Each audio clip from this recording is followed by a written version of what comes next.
السوبر الألماني. إليك حسن، تفضل. رافينيا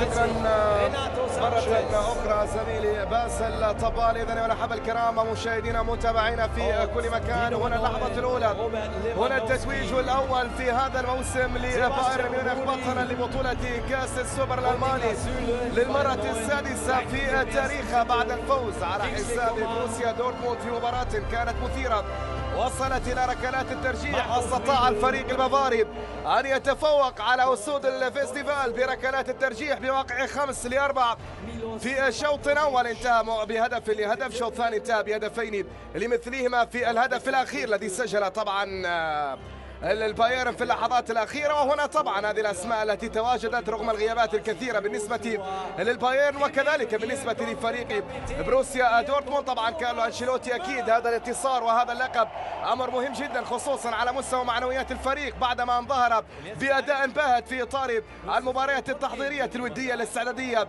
للموسم الجديد. إذا البايرن بعد الموسم الماضي موسم 2016 و2012 و2010 وفي عام 90 وفي عام 87 هنا ينضم هذا الكاس في عام 2017. البايرن يبدأ هذا الموسم ببطولة.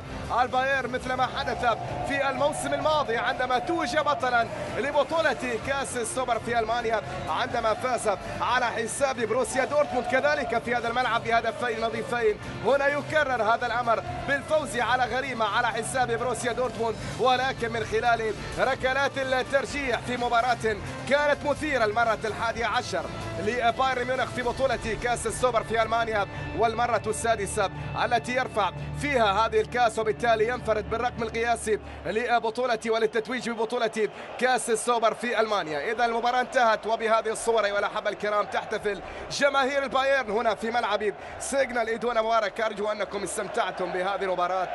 على أمل أن نلتقي وإياكم في اللقاءات القادمة. تقبلوا تحياتي والسلام عليكم ورحمة من الله تعالى وبركاته. لا ننتقل وإياكم مجددا إلى الزميل باسل طبال.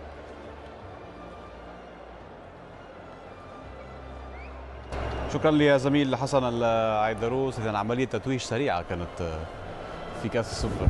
طبعا يعني سريعة وسريعة جدا، ما فيش لا مدافع ولا أوراق متناثرة على أرضية الملعب. عموما أهم في الموضوع على أنه ينفرد بايرن ميونخ بالرقم القياسي بالنسبة إلى انتزاع هذه الكأس السوبر 5-6 مرات مقابل 5 مرات لدورتموند.